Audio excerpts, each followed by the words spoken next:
In a quiet corner of Arizona, where the desert wind whispered through cracked streets and faded buildings, Clara Whitmore sat alone in a narrow lawyer's office. The old ceiling fan hummed softly above her head, but it did nothing to calm the storm in her heart.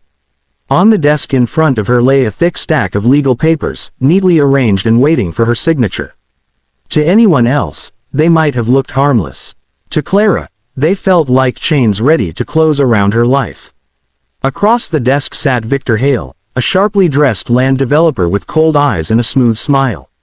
He leaned back in his chair, fingers interlocked, studying Clara like a chess piece. He had been buying up land all over the county, turning old family farms into luxury resorts and gas stations. Clara's land was the last piece he needed. "Sign the papers," Victor ordered, sliding them closer to her. His voice was calm, but there was no kindness in it. "It's the best deal you're going to get." Clara swallowed hard. The land he wanted had been in her family for generations. It was where her husband had built their home with his own hands, where their son had taken his first steps, and where every memory of her simple, honest life was rooted. After her husband's passing, the land was all she had left. I need more time," Clara whispered, her hands trembling. "This is my home." Victor's smile tightened. "Time is something you don't have, Mrs. Whitmore. You're behind on taxes, and the bank is ready to take everything. I'm the only one offering you a way out." Clara looked down at the papers again. They were filled with words she barely understood, but she knew what they meant. If she signed, she would lose everything. Victor didn't know that Clara wasn't as alone as she seemed. Her son, Jake Whitmore, was thousands of miles away when her husband passed, riding across the country on his motorcycle.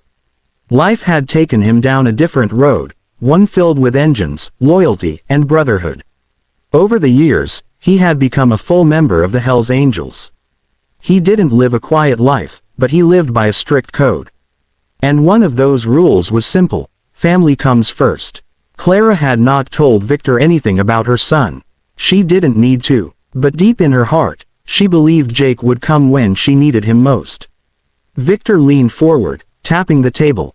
"This land is worth more to me than it ever will be to you. Take the money and walk away. That's your best option." A tear rolled down Clara's cheek. She thought of the small wooden porch, the old oak tree in the yard, and the nights she had spent watching the stars with her husband. She picked up the pen slowly, feeling the weight of the moment. Outside, far down the highway, the distant sound of engines began to grow. Clara paused, her hand hovering above the paper, unaware that everything was about to change. The faint rumble of engines outside slowly grew louder, echoing through the dusty Arizona street like rolling thunder. Victor Hale didn't notice at first. He was too busy watching Clara, waiting for her to give in. The pen was still in her hand, hovering just above the paper, when the sound suddenly became impossible to ignore. Clara looked up, her heart beating faster. That sound was familiar. It wasn't just traffic. It was motorcycles, many of them. Victor frowned and turned his head toward the window. Through the thin blinds, he saw shadows moving across the street, followed by flashes of chrome and leather. One by one, heavy bikes pulled up in front of the building, their engines roaring before shutting down almost in perfect unison. The sudden silence that followed was even more unsettling. "What is this?" Victor muttered. Before Clara could answer, the office door opened. A tall man stepped inside, his boots slow and steady on the wooden floor. He wore a black leather jacket with a bold Hells Angels patch stitched across the back. His hair was tied behind his head, and his eyes were sharp, but calm. Behind him, several other riders stood in the hallway, watching. Clara gasped softly. "Jake." Her son looked at her, and for a moment, the tough biker disappeared, replaced by the little boy who used to run across the yard of that same land Victor was trying to steal. "Mom," Jake said gently. "I got your message." Victor rose from his chair, trying to keep his voice steady. "This is a private legal meeting. You and your friends need to leave." Jake walked to the desk and placed his hand flat on the papers. He didn't raise his voice. He didn't need to. "My mother isn't signing anything," he said quietly. "Those papers mean she loses her home. And that's not happening." Victor's face tightened. "You don't understand. This is a legal sale. Your mother agreed to." She hasn't agreed to anything, Jake interrupted. You scared her, pressured her, and tried to trap her. That's not a deal, that's bullying. Clara slowly put the pen down. For the first time since the meeting began, Victor felt uneasy. The calm way Jake spoke was far more intimidating than shouting. You think you can just walk in here and change things? Victor snapped. Do you know who I am? Jake gave a small, cold smile. I know exactly who you are. And you don't own this land. My father built it. My mother lives there. That's enough for me. Jake turned slightly, and the men behind him shifted, making their presence very clear without saying a word.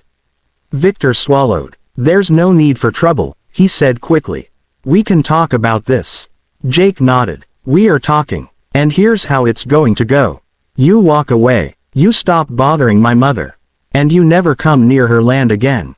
The room was silent except for the ticking of the clock on the wall. Victor slowly pushed his chair back. He had planned to win this with paperwork and pressure. He hadn't expected this kind of resistance. Clara stood up beside her son, her fear finally fading. For the first time in a long while, she felt safe.